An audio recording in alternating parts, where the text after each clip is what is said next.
Viernes, 21 de junio de 2024. Materia laboral. Tesis jurisprudenciales y aisladas. 1 de 12. Registro digital, 202-9055. Tipo, jurisprudencia. Notificación vía electrónica en el juicio laboral. Surte efectos cuando se genera la constancia de la consulta realizada que refleja el aviso de la hora en que se recuperó la determinación judicial correspondiente, esto es, el mismo día. Hechos. El recurrente promovió recurso de reclamación contra el acuerdo que desechó por extemporánea la demanda de amparo directo, por haberse presentado después de concluido el plazo de 15 días que otorga el artículo 17 de la Ley de Amparo, aduciendo que la notificación que se le efectuó vía electrónica surtió sus efectos a los 2 días de que se generó el acuse, de conformidad con el artículo 747, fracción 3, de la Ley Federal del Trabajo. Criterio jurídico. Este tribunal colegiado de circuito determina que las notificaciones realizadas vía electrónica en el juicio laboral surten efectos en el momento en que se genera la constancia de la consulta realizada que refleja el aviso de la hora en que se recuperó la determinación judicial correspondiente, esto es, el mismo día.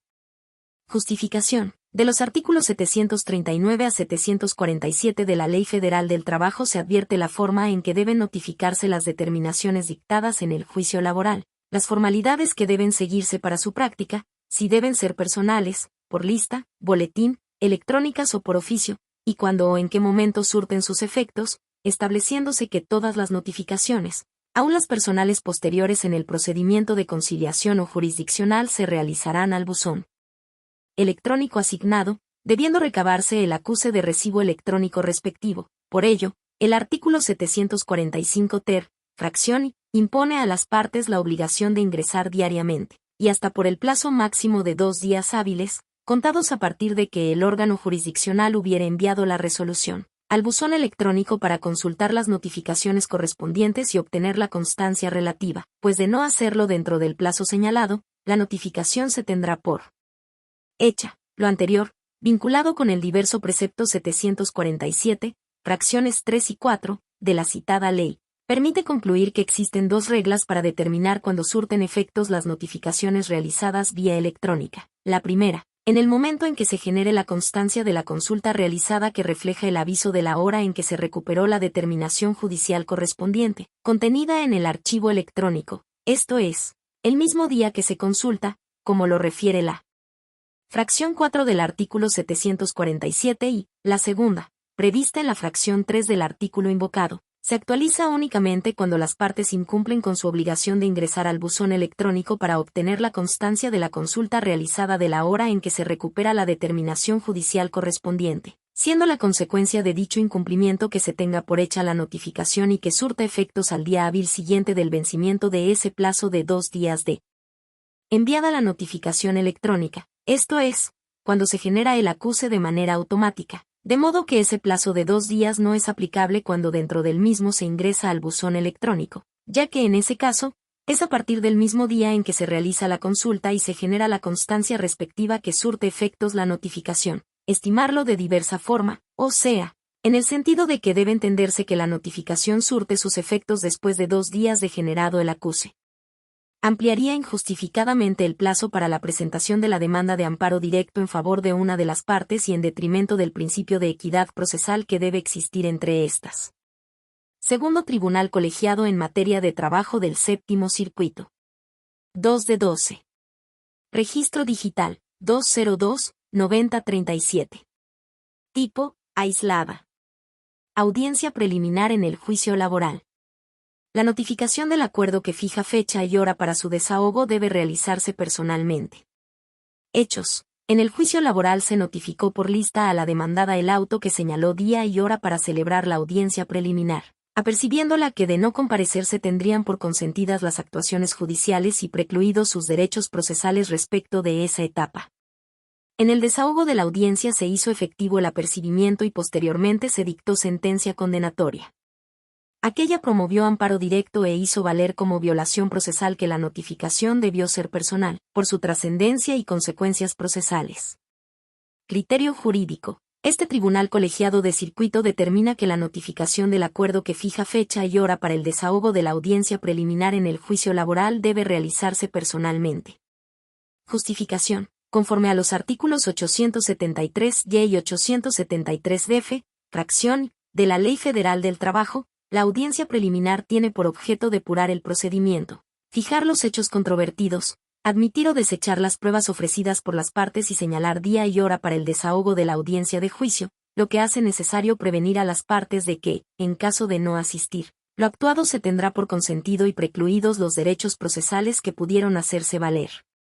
Por tanto, la notificación del acuerdo que ordena el desahogo de la audiencia preliminar, al contener un apercibimiento, debe realizarse personalmente y no por boletín o lista, para que las partes tengan certeza de las consecuencias de su incomparecencia, pues aun cuando este supuesto no se prevé en el artículo 742 de la referida ley, es análogo a los previstos en sus fracciones V y 12, ya que a propósito del apercibimiento, la Suprema Corte de Justicia de la Nación ha considerado como principio general del derecho, aplicable a los juicios laborales conforme al artículo 17 del mismo ordenamiento, que todo apercibimiento, para hacerse efectivo, debe notificarse personalmente a la parte a quien va dirigido. Primer Tribunal Colegiado en Materia de Trabajo del Sexto Circuito. 3 de 12. Registro Digital, 202-9038. Tipo, aislada. Beneficiarios de las personas trabajadoras fallecidas de Petróleos Mexicanos. Sus ascendientes no están obligados a demostrar la dependencia económica para adquirir ese carácter. Hechos. La Junta Federal de Conciliación y Arbitraje declaró a una persona que se ostentó como madre de una trabajadora fallecida que laboraba para Petróleos Mexicanos y Pemex Exploración y Producción, beneficiaria de los derechos laborales de su hija. Criterio jurídico. Este tribunal colegiado de circuito determina que los ascendientes de las personas trabajadoras fallecidas de Petróleos Mexicanos no están obligados a acreditar la dependencia económica para adquirir el carácter de beneficiarios. Justificación. De conformidad con el marco constitucional y convencional, el derecho a la seguridad social busca asegurar al individuo de contingencias futuras que, de producirse, ocasionarían consecuencias perjudiciales para las personas, por lo que deben adoptarse medidas para protegerlas. El derecho a recibir una pensión por ascendencia, como consecuencia de la muerte de la persona trabajadora, constituye uno de los propósitos fundamentales del principio de previsión social, en tanto que busca amparar a los dependientes del finado que se encuentran en una situación de especial vulnerabilidad derivada de la muerte de su sostén económico. De ahí que es ilógico exigir a los ascendientes que acrediten la dependencia económica, máxime si la persona trabajadora, durante su vida productiva, generó el derecho a la pensión por ascendencia con el objeto de garantizar, en alguna medida, la subsistencia de sus beneficiarios. Tercer Tribunal Colegiado en Materia de Trabajo del Décimo Circuito. 4 de 12. Registro Digital, 202-9039. Tipo, aislada. Beneficiarios de las personas trabajadoras fallecidas de Petróleos Mexicanos. Sus ascendientes pueden tener ese carácter, aun cuando no hayan sido designados expresamente. Hechos. La Junta Federal de Conciliación y Arbitraje declaró a una persona que se ostentó como madre de una trabajadora fallecida que laboraba para Petróleos Mexicanos y Pemex Exploración y Producción, beneficiaria de los derechos laborales de su hija. Criterio jurídico. Este tribunal colegiado de circuito determina que los ascendientes de las personas trabajadoras fallecidas de Petróleos Mexicanos pueden tener el carácter de beneficiarios, aun cuando no hayan sido designados expresamente. Justificación. La cláusula 132 del Contrato Colectivo de Trabajo de Pemex, bienio 2019 a 2021, tiene como finalidad proteger a la familia de la persona trabajadora cuando sobreviene su muerte. Si bien dicha cláusula prevé expresamente que podrán declararse como beneficiarios al cónyuge e hijos del trabajador, o a las personas que éste hubiere designado, también establece en su último párrafo que, en caso de no contar con designación de beneficiarios y de que tampoco exista registro en el censo médico para el otorgamiento de las prestaciones a que tienen derecho, deberá aplicarse el artículo 501 de la Ley Federal del Trabajo, en cuya fracción 2 otorga a los ascendientes el derecho a recibir indemnización en los casos de muerte. Tercer Tribunal Colegiado en Materia de Trabajo del Décimo Circuito. 5 de 12. Registro Digital, 202-9041. Tipo, aislada. Competencia para conocer del juicio en el que se demandan conjunta y solidariamente a Petróleos Mexicanos, Pemex, y a otras personas sujetas al régimen local las mismas prestaciones. Corresponde a un Tribunal Laboral Federal de Asuntos Individuales. Hechos. Un Tribunal Laboral Federal de Asuntos Individuales se declaró incompetente por razón de fuero para conocer de un juicio promovido contra Petróleos Mexicanos, Pemex, y diversos codemandados en su calidad de patrones, bajo el argumento de que el objeto de la empresa productiva del Estado no tenía relación con las actividades de estos. Por su parte, el juzgado local rechazó la competencia declinada, pues expuso que a todas las codemandadas se les reclamaron las mismas prestaciones.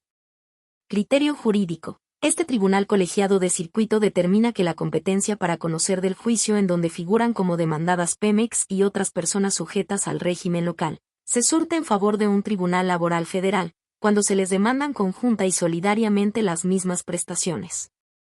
Justificación. En el caso descrito se actualizan las hipótesis de los artículos 123, apartado A, fracción XXXI, inciso A, numerales 8 y 9, de la Constitución Política de los Estados Unidos Mexicanos y 527, fracción I, numerales 8 y 9, de la Ley Federal del Trabajo, que establecen que es competencia exclusiva de las autoridades federales los asuntos relativos a las industrias petroquímica y de hidrocarburos y, por ende, la competencia para conocer del juicio corresponde a los tribunales laborales federales, pues ante la existencia de pluralidad de demandados no es posible dividir la continencia de la causa, ya que las prestaciones reclamadas son las mismas y derivan de una sola causa, a saber, reinstalación, salarios vencidos, vacaciones y aguinaldo, entre otras prestaciones. En otras palabras, cuando exista pluralidad de demandadas, si por alguna se actualiza cualquiera de las hipótesis de la fracción XXXI del citado artículo 123, es competente el Tribunal Federal para conocer del juicio, aun cuando las demás no se encuentren en los supuestos de esa fracción, ya que si se ejercitan todas las acciones en un solo escrito, conforme al principio de concentración que rige el proceso, no debe dividirse la continencia de la causa, a fin de evitar la posibilidad de que se pronuncien resoluciones contradictorias, con el consecuente perjuicio para las partes y para la pronta y completa administración de justicia. Segundo Tribunal Colegiado en Materia de Trabajo del Séptimo Circuito. 6 de 12. Registro Digital, 202-9042. Tipo, aislada. Competencia por territorio para conocer del amparo indirecto contra la omisión de dictar el laudo en un juicio sustanciado ante una junta extinguida. Se surte en favor del juzgado de distrito que ejerza jurisdicción en el lugar donde resida la autoridad laboral que debe emitir la resolución en sustitución de aquella. Hechos. Los juzgados de distrito contendientes disintieron en relación con la competencia por razón de territorio para conocer del juicio de amparo promovido contra la omisión de dictar el laudo en un juicio laboral sustanciado ante una Junta Especial de la Federal de Conciliación y Arbitraje, extinguida mediante el acuerdo por el que se suprimen y determinan competencias territoriales de las Juntas Especiales de la Junta Federal de Conciliación y Arbitraje, y se crean las oficinas auxiliares, que se indican, publicado en el Diario Oficial de la Federación el 6 de noviembre de 2023, pues la persona juzgadora de distrito que previno declinó su competencia, al considerar que la ejecución material del acto reclamado se materializaría en el lugar de residencia de la diversa junta encargada de emitir el laudo conforme a dicho acuerdo, en tanto que éste estimó que ello tendría lugar en la sede de su oficina auxiliar, que opera en la misma ciudad del órgano jurisdiccional que se extinguió. Criterio jurídico. Este tribunal colegiado de circuito determina que la competencia por territorio para conocer del amparo indirecto promovido contra la omisión de dictar el laudo en un juicio laboral sustanciado ante una junta extinguida, corresponde al juzgado de distrito que ejerza jurisdicción en el lugar donde resida la autoridad laboral que debe emitir la resolución en sustitución de aquella.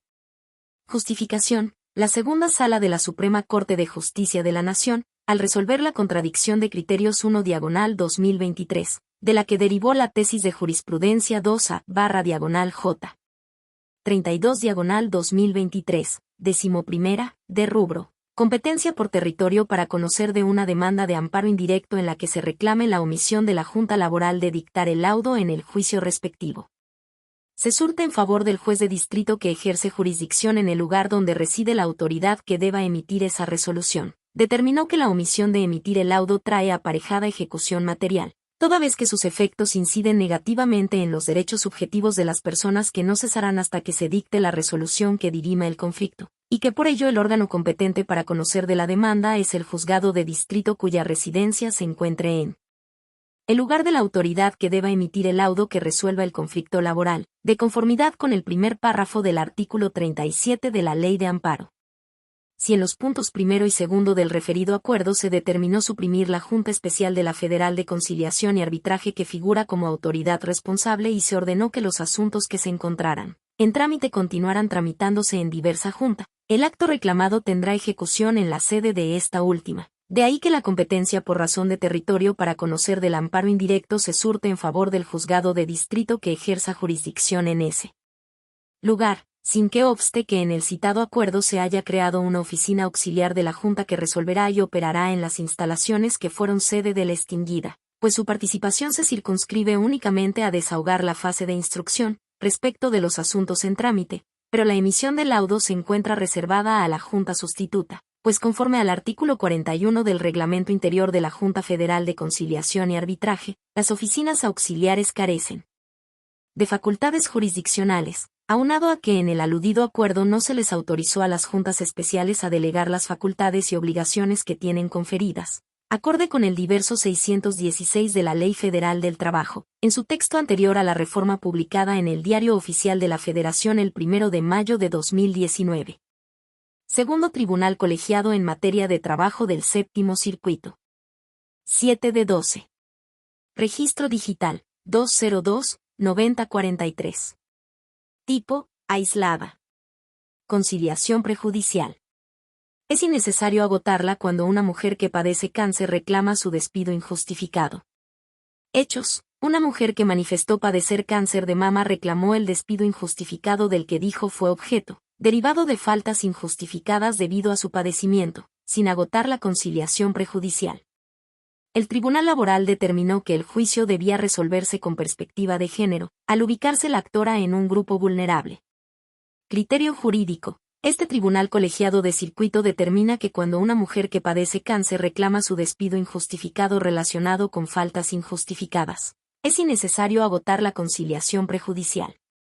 Justificación. En el nuevo sistema de justicia laboral, la conciliación es una instancia prejudicial obligatoria, elevada a rango constitucional en el artículo 123, apartado A, fracción 20, de la Constitución Política de los Estados Unidos Mexicanos, por lo que es un componente esencial del derecho de acceso a la justicia y, como regla general, debe agotarse antes de acudir a la instancia judicial. Sin embargo, el legislador estableció como casos de excepción en el artículo 685 ter, fracción I, de la Ley Federal del Trabajo, cuando se trate de conflictos inherentes a discriminación en el empleo y ocupación por embarazo, así como por razones de sexo, orientación sexual, raza, religión, origen étnico, condición social o acoso u hostigamiento sexual.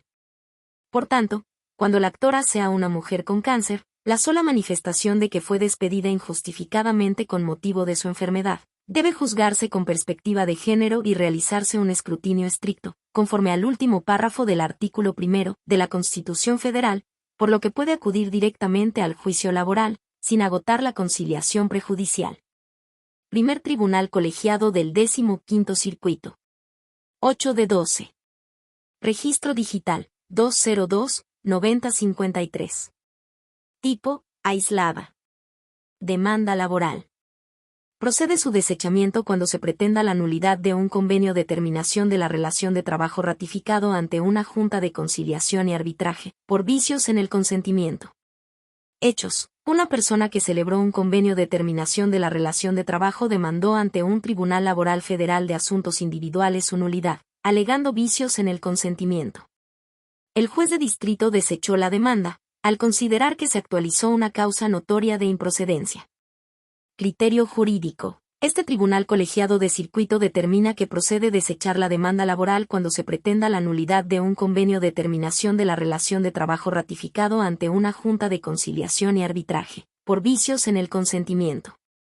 Justificación. Lo anterior, porque de la interpretación a contrario sensu de los artículos 48, quinto párrafo y 872, concatenada con el diverso 873, todos de la Ley Federal del Trabajo, se concluye que no obstante que de dicho ordenamiento no se advierta la figura del desechamiento ante una causa de improcedencia, Al pretender la persona actora la nulidad del convenio celebrado y ratificado ante una junta, de admitirse la demanda y estudiarla se trastocaría el propio acuerdo entre las partes.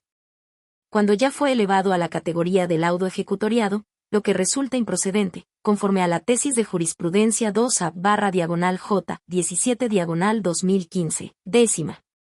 De título y subtítulo, Convenio laboral sancionado por la Junta de Conciliación y Arbitraje.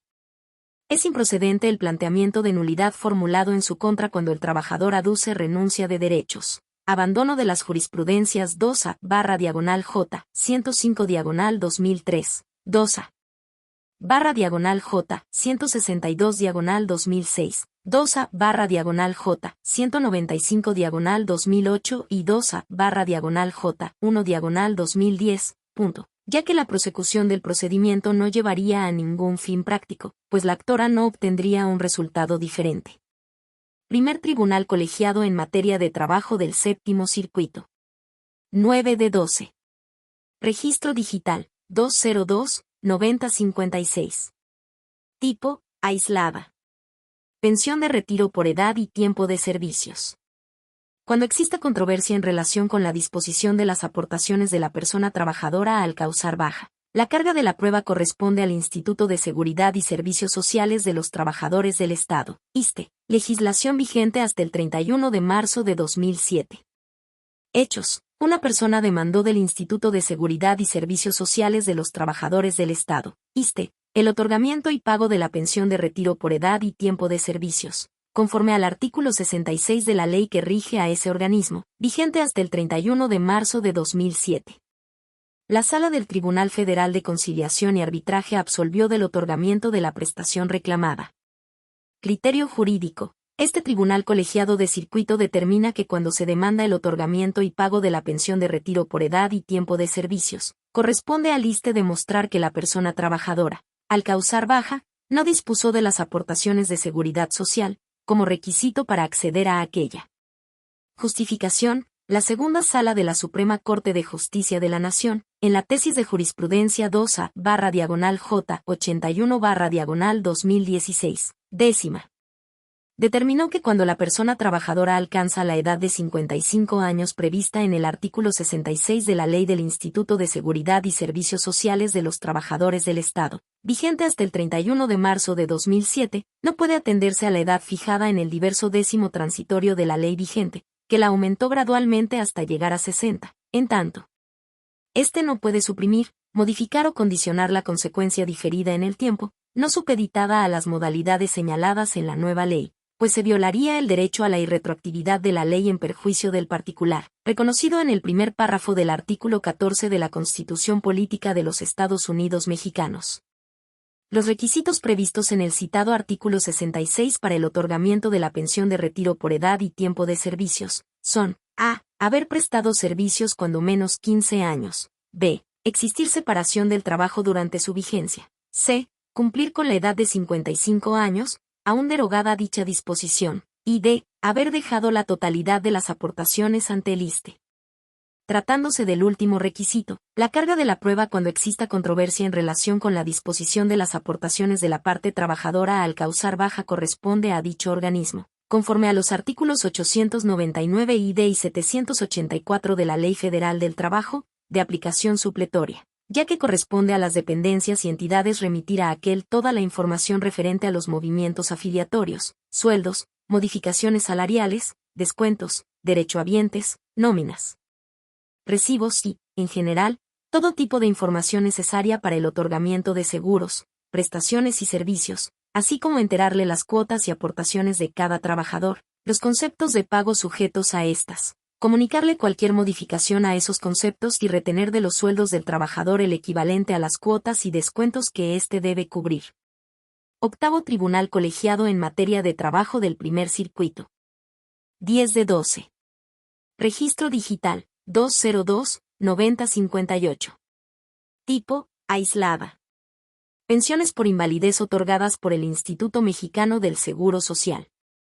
El artículo 11º transitorio del decreto por el que se reforman diversas disposiciones de la Ley del Seguro Social, de 20 de diciembre de 2001, al prever que la actualización de las otorgadas conforme a la ley vigente hasta el 30 de junio de 1997 será conforme al Índice Nacional de Precios al Consumidor, no viola los derechos humanos al mínimo vital y a la seguridad social.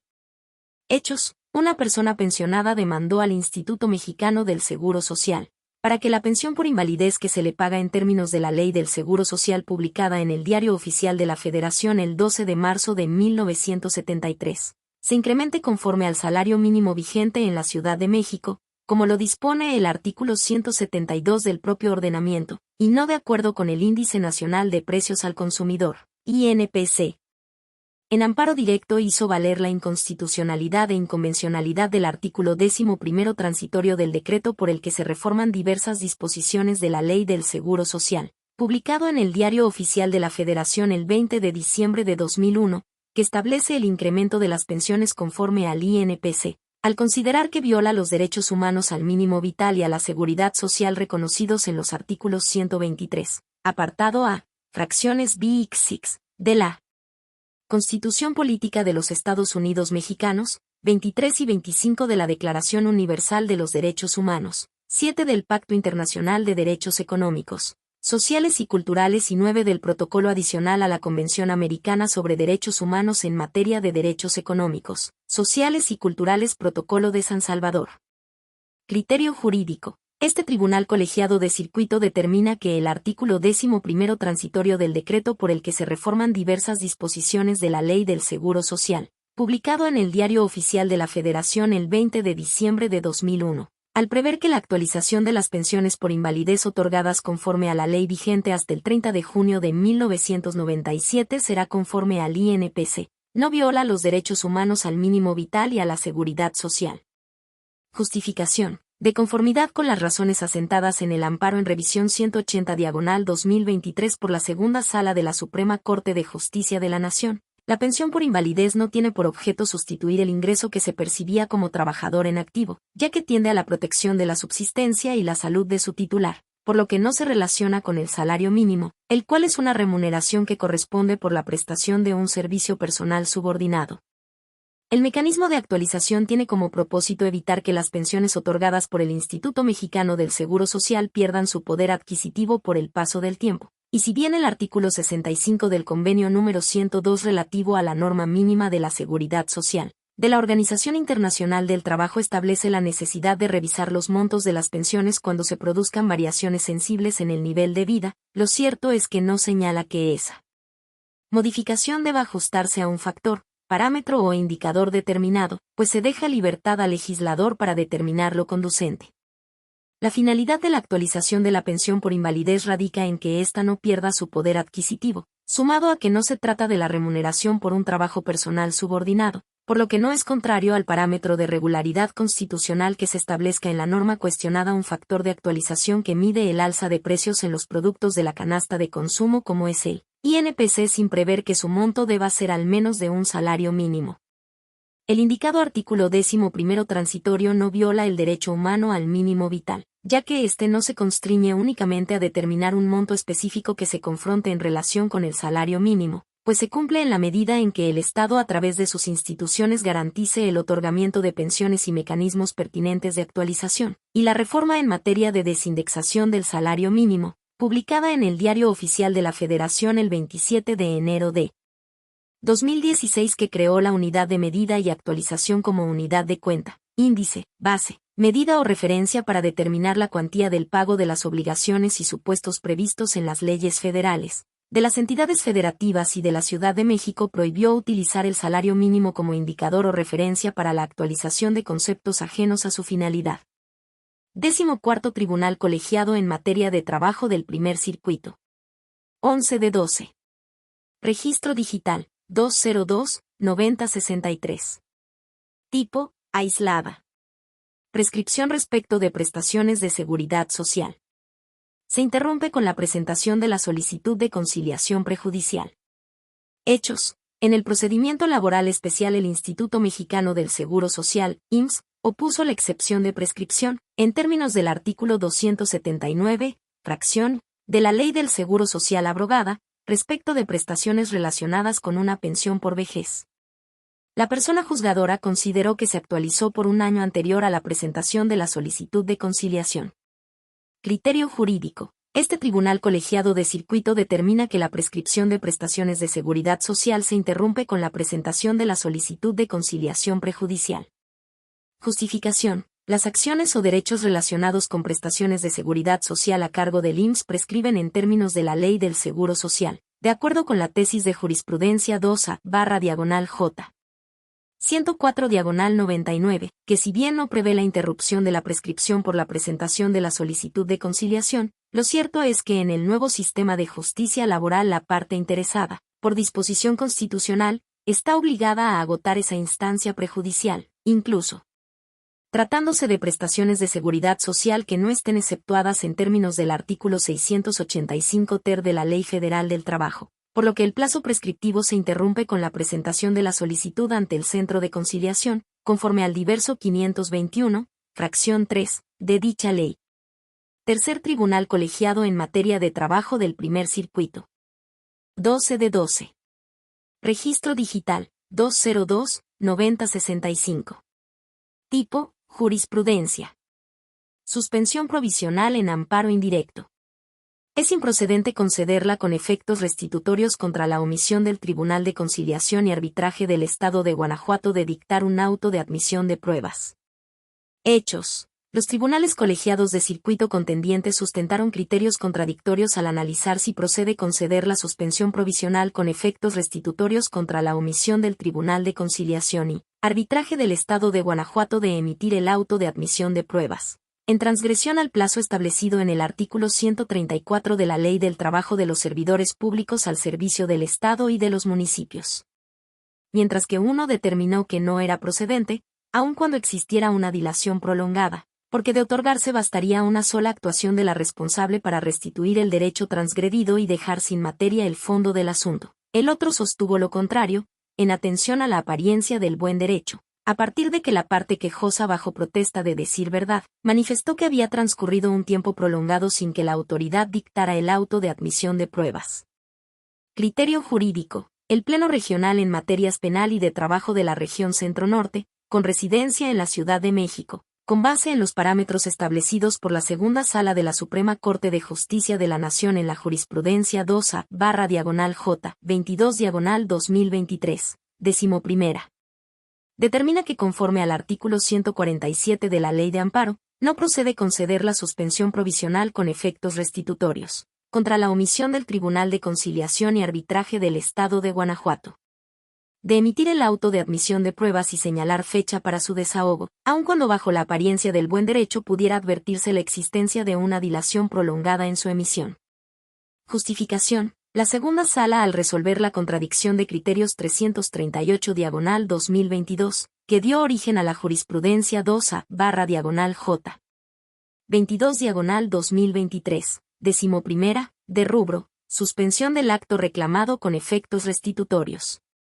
Parámetros que debe tomar en cuenta el juzgador al analizar la posibilidad de concederla ante la eventualidad de que, con ello, se deje sin materia el juicio de amparo en lo principal.